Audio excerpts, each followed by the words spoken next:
ഇന്ന് ഞാനിവിടെ ഉണ്ടാക്കിയിരിക്കുന്നത് നല്ല അടിപൊളി ടേസ്റ്റിലുള്ള ഒരു പിക്കിളാണ്. ഒരു സ്പെഷ്യൽ മസാലയിലൊക്കെ ചേർത്ത്, മാങ്ങ മാത്രമല്ല മാങ്ങയും ക്യാരറ്റും കൂടെ ചേർത്തിട്ടുള്ള നല്ല അടിപൊളി ഒരു പിക്കിളാണ്.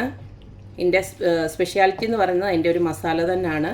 പിന്നെ നമ്മൾ ഈ പിക്കിളൊക്കെ ഉണ്ടാക്കി കഴിഞ്ഞിട്ട് ഏത് പാത്രത്തിലാണോ ഉണ്ടാക്കുന്നത് അതിൽ നിന്ന് മാറ്റി നമ്മൾ ചില്ലുകുപ്പിയിലൊക്കെ ഒന്ന് ഇട്ട് വെക്കാൻ ശ്രദ്ധിക്കുക. അപ്പം നമുക്ക് ഈ ഒരു അടിപൊളി അച്ചാർ എങ്ങനെയാണ് ഉണ്ടാക്കുന്നതെന്ന് നോക്കിയിട്ട് വരാം.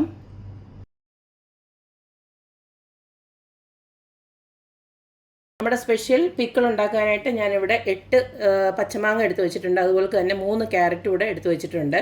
ഇത് നമുക്ക് സ്ലൈസ് ചെയ്തെടുക്കണം, അത് കാണിച്ചു തരാം. ഇനി അടുത്ത് നമുക്ക് ഇതിലേക്ക് വേണ്ടത് വെളുത്തുള്ളിയാണ്. വെളുത്തുള്ളി കുറച്ച് ഏറെ വേണം. അതുപോലെ തന്നെ പിന്നെ ഇഞ്ചി വേണം. അതുപോലെ തന്നെ പച്ചമുളക്.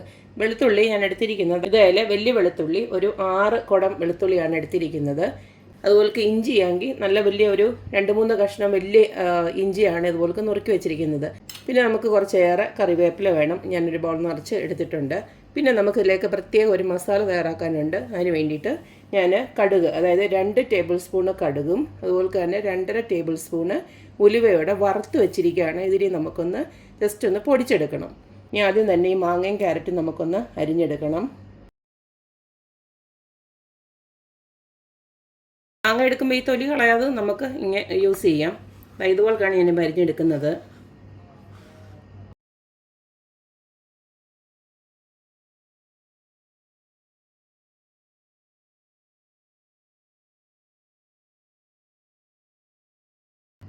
അപ്പം എല്ലാതും നമ്മൾ ഈ ഒരു രീതിയിൽ അരിഞ്ഞെടുക്കാം. ഇപ്പം മാങ്ങയാണെങ്കിലും ക്യാരറ്റ് ആണെങ്കിലും ഈ ഒരു രീതിയിൽ അരിഞ്ഞെടുത്തിട്ട് നമുക്ക് ഇത് അച്ചാറിടാം. ഞാനിപ്പോൾ ഇതെല്ലാം ഒന്ന് അരിഞ്ഞെടുത്തിട്ട് വരാം. അപ്പം മാങ്ങയും ക്യാരറ്റും എല്ലാം ഞാൻ ഇതുപോലെ അരിഞ്ഞെടുത്ത് വെച്ചിട്ടുണ്ട്. ഞാൻ പറഞ്ഞല്ലോ നേരത്തെ, ഇതേ ഒരേ സ്ലൈസിലായിരിക്കണം അരിഞ്ഞെടുക്കുന്നത്. ഇനി ഞാൻ നേരത്തെ ഞാൻ വറുത്ത് വെച്ചിരുന്നത് കടുകും നമ്മുടെ ഉലുവയും കൂടെ ഞാൻ പൊടിച്ചുകൂടെ വെച്ചിട്ടുണ്ട്.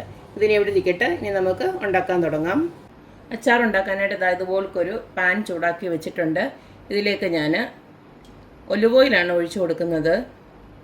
നിങ്ങളുടെ കയ്യിൽ നല്ലെണ്ണ ഉണ്ടെങ്കിൽ അത് തന്നെ ഒഴിച്ചു കൊടുക്കുക. ഇനി ഇത് രണ്ടും ഇല്ലെങ്കിൽ വെളിച്ചെണ്ണയിലാണെങ്കിലും ഉണ്ടാക്കിയെടുക്കാം. എണ്ണ ഒഴിക്കുമ്പോൾ ഇത്തിരി ഏറെ ഒഴിച്ചു കൊടുക്കണം, കാരണം നമ്മുടെ അച്ചാറായതുകൊണ്ട് എണ്ണ ഇത്തിരി വേണം.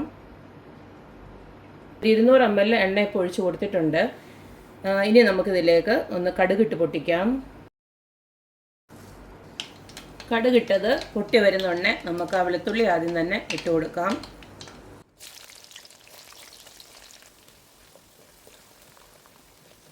വെളുത്തുള്ളി ഇട്ടത് ചെറുതായിട്ടൊന്ന് വാടി കഴിയുന്നുണ്ടേ നമുക്ക് ആ ഇഞ്ചി അരിഞ്ഞതും അതുപോലെ തന്നെ പച്ചമുളക് കൂടെ അങ്ങോട്ട് ഇട്ട് കൊടുക്കാം. വെളുത്തുള്ളിയും ഇഞ്ചിയൊക്കെ ഒന്ന് വാടി കഴിയുന്നുണ്ടേ നമുക്ക് ആ കറിവേപ്പിലയോടെ ഇട്ട് കൊടുക്കാം. നമ്മളിട്ട് കൊടുത്ത വെളുത്തുള്ളി, ഇഞ്ചി, പച്ചമുളക് അതുപോലെ തന്നെ കറിവേപ്പില ഇതെല്ലാം നല്ലതായിട്ട് മൂത്ത് വന്നിട്ടുണ്ട്. ഈ ഒരു സമയം നമ്മൾ പൊടിച്ചു വെച്ച പൊടിയുണ്ടല്ലോ അതങ്ങോട്ട് ഇട്ട് കൊടുക്കാം. ഇനി നമ്മളിതിലേക്ക് കുറച്ച് പൊടികളൊക്കെ ആഡ് ചെയ്യാറുണ്ട്. അപ്പോൾ നമുക്ക് തീ നന്നായിട്ടൊന്ന് കുറച്ച് വെക്കണം. ആദ്യം തന്നെ 1 ടീസ്പൂണ് മഞ്ഞൾപ്പൊടിയാണ് ഇട്ട് കൊടുക്കുന്നത്. അടുത്തത് എരിവിനാവശ്യമായിട്ടുള്ള മുളക് പൊടി, ഞാനിപ്പോൾ കാശ്മീരി ചില്ലിയാണ് ഇട്ട് കൊടുക്കുന്നത്. ഒരു 5 ടീസ്പൂൺ ഇട്ട് കൊടുക്കുകയാണ്. അത്യാവശ്യം എരിവുണ്ടാവും. അടുത്ത ഇനി ഇതിലേക്ക് ഇട്ട് കൊടുക്കുന്നത് കായപ്പൊടിയാണ്. 1 ടീസ്പൂൺ ഇട്ട് കൊടുക്കുകയാണ്. ഇനി നമ്മൾ ഉപ്പാണ് ഇട്ട് കൊടുക്കുന്നത്. നമ്മളിതുവരെ ഉപ്പിട്ട് കൊടുത്തിട്ടില്ല. അപ്പം നമുക്ക് ആവശ്യത്തിനുള്ള ഉപ്പിട്ട് കൊടുക്കാം. ഞാനിപ്പോൾ ഒരു 2 ടീസ്പൂൺ ഇട്ട് കൊടുക്കുകയാണ്. അത് കഴിഞ്ഞിട്ട് നമുക്ക് വേണമെന്നുണ്ടെങ്കിൽ പിന്നെ നമുക്ക് ഇട്ട് കൊടുക്കാം. ഇനി നമ്മളിതിലേക്ക് ഒരു 2 ടേബിൾ സ്പൂണ് വിനാഗിരിയോടെ ചേർത്ത് കൊടുക്കുകയാണ്. കാരണം ഇത്രയും ഒരു എമൗണ്ട് ഉണ്ടായതുകൊണ്ടാണ് ഞാൻ വിനാഗിരിയോടെ ചേർത്ത് കൊടുക്കുന്നത്. കാരണം ഇത് വേഗത്തിലൊന്നും തീരത്തില്ല, കുറച്ച് നാളിരിക്കും. അപ്പോൾ അത് കേടാകാതിരിക്കാനാണ് ഞാൻ വിനാഗിരിയോടെ ചേർത്ത് കൊടുത്തിരിക്കുന്നത്. ഇത് ഞാൻ തിളച്ച് വരട്ടെ. ഇതിപ്പോൾ എല്ലാം കൂടെ ഇതുപോലൊക്കെ ഒന്ന് തിളച്ച് വന്നിട്ടുണ്ട്. ഈ സമയം നമ്മുടെ അരിഞ്ഞ മാങ്ങയും അതുപോലെ തന്നെ ക്യാരറ്റും ഉണ്ടല്ലോ അതിനകത്തോട്ട് ഇട്ട് കൊടുക്കാം. ഇതെല്ലാം കൂടെ നന്നായിട്ടൊന്ന് ഇളക്കി പിടിപ്പിക്കണം.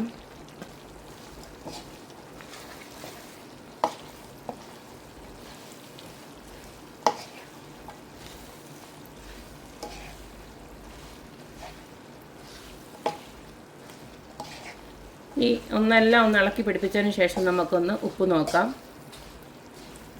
ഉപ്പ് നോക്കിയിട്ട് വേണമെന്ന് വെച്ച് കഴിഞ്ഞാൽ ആഡ് ചെയ്ത് കൊടുക്കാം. എരിവൊക്കെ കറക്റ്റായിരിക്കും. എല്ലാം ഒന്ന് ഞാൻ ഇളക്കി പിടിപ്പിച്ചിട്ടുണ്ട്. ഇനി നമുക്ക് സ്റ്റൗ ഓഫ് ചെയ്യാം. അപ്പോൾ ഞാൻ ഉപ്പൊക്കെ ഒന്ന് നോക്കി, എല്ലാം കറക്റ്റാണ്, നല്ല ടേസ്റ്റുമാണ്. നമ്മളെ ആ ഒരു സ്പെഷ്യൽ മസാലക്കൂട്ട് ഇട്ട് കൊടുത്തോണ്ട് തന്നെ അതിൻ്റെ ഒരു നല്ലൊരു മണമുണ്ട്. നല്ല അടിപൊളി ടേസ്റ്റാണ് ഈ ഒരു അച്ചാറിന്. എസ്പെഷ്യലി നമ്മൾ ക്യാരറ്റ് കൂടെ ചേർത്തപ്പോഴത്തേന് നല്ല രുചിയാണ്. ഇപ്പം മാങ്ങയുടെ ഒക്കെ സീസൺ ആണല്ലോ, അപ്പോൾ മാങ്ങയും ക്യാരറ്റും കൂടെ ചേർത്ത് ഇതുപോലൊക്കെ ഒന്ന് ഉണ്ടാക്കി വെച്ച് കഴിഞ്ഞാൽ ചോറിനൊക്കെ നമുക്ക് സൈഡായിട്ട് ഇതുകൂടെ കൂട്ടാം. ചോറിന് മാത്രമല്ല കഞ്ഞിക്കും അതുപോലെ തന്നെ അച്ചാറൊക്കെ കൂട്ടി ചപ്പാത്തിയൊക്കെ കഴിക്കുന്നവർക്ക് നല്ലൊരു അടിപൊളി ഒരു കോമ്പിനേഷൻ ആയിരിക്കും. അപ്പോൾ എന്തായാലും എല്ലാവരും ഇതൊന്ന് ട്രൈ ചെയ്ത് നോക്കുക, അഭിപ്രായങ്ങൾ അറിയിക്കുക. അപ്പോൾ എപ്പോഴും പറയുന്ന പോലെ തന്നെ എൻ്റെ റെസിപ്പീസ് ഇഷ്ടമുള്ള എല്ലാവരും please like, share and subscribe. അപ്പോൾ ഇനി ഒരു അടിപൊളി വീഡിയോ ആയിട്ട് വരുന്നവരേക്കും ബൈ.